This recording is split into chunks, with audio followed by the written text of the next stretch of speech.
Rishikesh trip. সকালবেলায় ভ্রমণ করার একটা আলাদা মজা আছে। হালকা হালকা অন্ধকার, শুনশান রাস্তা আর নতুন কিছু এক্সপ্লোর করার এক্সাইটমেন্ট।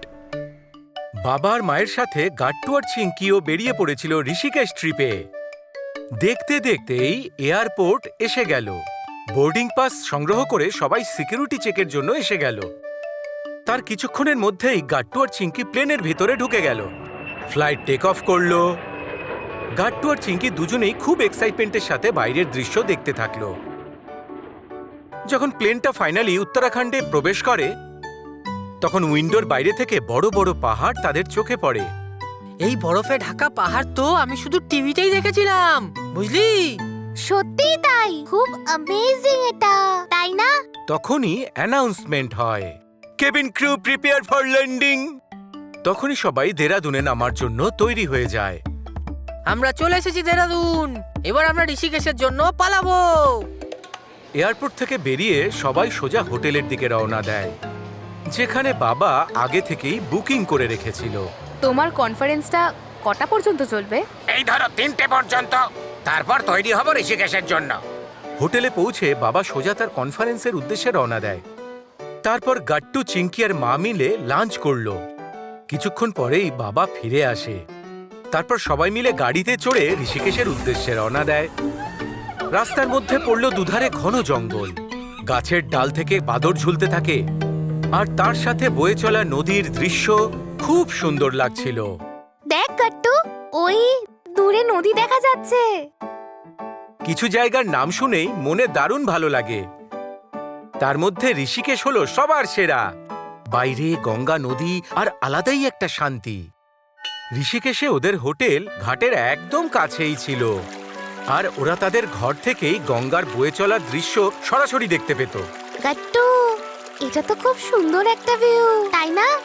আমি এই জন্য প্রথমেই বলেছিলাম যে নদীর ধারেই হোটেল বুকিং করব, বুঝলি? পরদিন সকালেই সানরাইজের আগেই সবাই উঠে তৈরি হয়ে যায়। মা ত্রিবেণী ঘাটে আরতির প্ল্যান করেছিল, আর চিঙ্কি আরতির জন্য প্রদীপও রেডি করে রেখেছিল। ত্রিবেণী ঘাটের সিঁড়িগুলো বেয়ে সবাই নদীর পাড়ের দিকে চলে এলো। সূর্যের প্রথম কিরণে ঋষিকেশকে খুব অদ্ভুত দেখাচ্ছিল। দূর থেকে মন্দিরের মন্ত্রপাঠ আর শঙ্খধ্বনির অল্প অল্প শব্দ ভেসে আসছিল। বাবা কাছেই একটা পুরোহিত মশাইয়ের সাথে কথা বলে রেখেছিল। তিনি মন্ত্র পড়া শুরু করলেন। চোখ বন্ধ করে নদীর পাড়ে সেই মন্ত্র শোনা খুব ভালো লাগছিল। সন্ধেবেলায় আমরা মন্দিরের আরতিও দেখতে যাব। হ্যাঁ হ্যাঁ, এখানকার ত্রিবেণী ঘাটের আরতি তো সারা পৃথিবী বিখ্যাত। ত্রিবেণী ঘাটের আরতির পর সবাই মিলে লক্ষ্মণ ঝোলা দেখতে যায়। এই ব্রিজের গঠনটা সত্যিই অদ্ভুত ছিল, আর এর উপর হেঁটে বেড়াতে গাট্টু আর চিঙ্কির খুব মজা লাগছিল। এই ব্রিজটা তো আমরা টিভিতে যেরকম দেখেছিলাম তার থেকেও দারুণ দেখতে, তাই না? হ্যাঁ, আর এই যে ব্রিজের তলা থেকে নদীটা বয়ে যাচ্ছে, এটা দেখতে তো আরো সুন্দর লাগছে। হ্যাঁ, চলো সবাই একসাথে এখানে দাঁড়িয়ে পড়ো। লক্ষ্মণ ঝুলায় একটা ফ্যামিলি ফটো তো হতেই হয়। বাবা কাছেই দাঁড়িয়ে থাকা এক আঙ্কেলকে রিকোয়েস্ট করলো। তিনি ফটো তুলতে রাজি হয়ে গেলেন। তারপর বাবা, মা, গাট্টু আর চিঙ্কি মিলে লক্ষ্মণ ঝোলার উপর দাঁড়িয়ে খুব সুন্দর ফ্যামিলি ফটো তুললো। সকালের আরতি হয়ে গেছে, এবার লক্ষ্মণ ঝুলা যাওয়াও হয়ে গেল। এখন সময় এসে গেছে অ্যাডভেঞ্চার করার, মানে জিপ লাইনিং আর রিভার রাফটিং। হ্যাঁ চলো, এবার একটু মজা করা যাক। লক্ষ্মণ ঝোলার পর গাট্টু, চিঙ্কি, মার বাবা মিলে যায় গঙ্গা ভাটিকা অ্যাডভেঞ্চার ক্যাম্পের দিকে, যেখানে জিপলাইং এর সাথে সাথে অনেক রকম অ্যাডভেঞ্চার অ্যাক্টিভিটি ছিল। একটা তারের উপর ঝুলে প্রবাহিত নদীর উপর দিয়ে যাওয়াটা যথেষ্ট ভয়ঙ্কর ছিল। এটা দেখে ওদের মা বলল, এটা তো দেখতে খুব ভয়ানক লাগছে। আমি তো জিপ লাইন করতেই পারবো না, তোমরাই বরং ট্রাই করো। আরে কোনো রিস্কই নেই, আরে ওরা সমস্ত সেফটির কথা মাথায় রেখে করেছে। তুমি আর গাট্টু করে নাও জিপ লাইন, চিঙ্কি আর আমি এখানেই দাঁড়িয়ে আছি। চলো বাবা, আমরা দুজনেই জিপ লাইনের মজা নিই। গাট্টু ইনস্ট্রাক্টরের কথা খুব মন দিয়ে শুনল। তারপর জিপ লাইন দিয়ে অন্যদিকে চলে গেল। শুরুর দিকে ওর একটু ভয় লাগছিল বটে, কিন্তু তারপর খুব মজা পেতে থাকলো। হু হু, এমন মনে হচ্ছে যেন আমি হাওয়ায় উড়ছি, তাই না?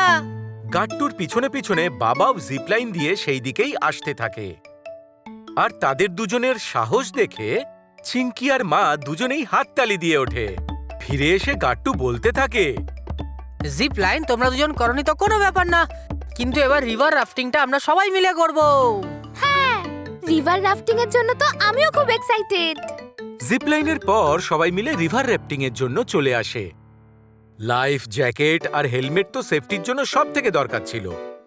তারপর ইনস্ট্রাক্টরও তাদের প্যাডেল চালানোটা ভালো করে শিখিয়ে দিল। এবার সোজা রাফট নিয়ে জলে নেমে পড়ি। গাট্টু, প্রথমে সেফটি জ্যাকেটটা ভালো করে পরে নাও। Captain Chinki is ready. সবকিছুর পর তারা যখন নদীতে র্যাফট নিয়ে নামলো, তখন তাদের উত্তেজনা সীমা ছাড়িয়ে গেছিল। নদীর প্রবাহের সাথে সাথে ওদের র্যাফটও এগিয়ে চলতে থাকলো, আর ওরাও খুব মজা পেতে থাকলো। তারপর একটা জোরদার ঢেউ আসে। তারপর র্যাফট হাওয়ায় কয়েক ফুট উঠে যায়। তারপর নিচে পড়তেই জলের ঝাপটা সবার চোখে মুখে পড়ে। উফ, এই জল কতটা ঠান্ডা!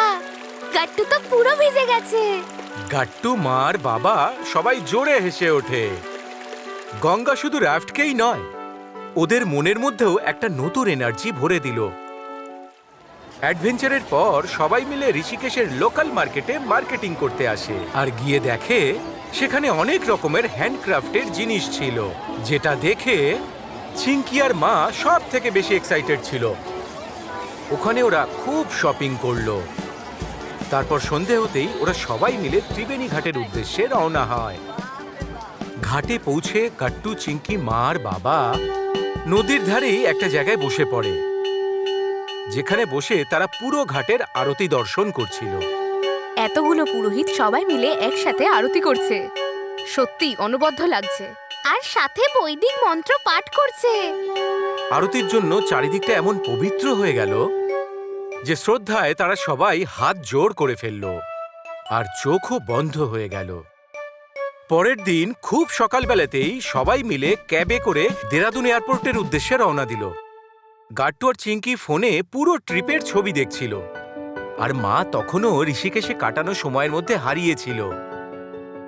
আচ্ছা বাচ্চারা, এই গোটা ট্রিপে তোমাদের সব থেকে ফেভারিট মোমেন্ট কোনটা ছিল? Zip lining. কাল সন্ধ্যের গঙ্গা আরতি। আমার জন্য তো সব থেকে ইম্পর্টেন্ট এটা ছিল যে আমরা সবাই এই পুরো জার্নিটায় একসাথে ছিলাম। হ্যাঁ, বলা হয় সমস্ত ট্রিপই একটা ডেস্টিনেশনে গিয়ে শেষ হয়, কিন্তু আসল যাত্রা সেই স্মৃতির হয় যা বহুদিন পর্যন্ত মনে থেকে যায়। আপনাদের যদি আমাদের ভিডিও ভালো লেগে থাকে তো আমাদের ভিডিওকে লাইক করুন, কমেন্ট করুন আর সাবস্ক্রাইব করুন।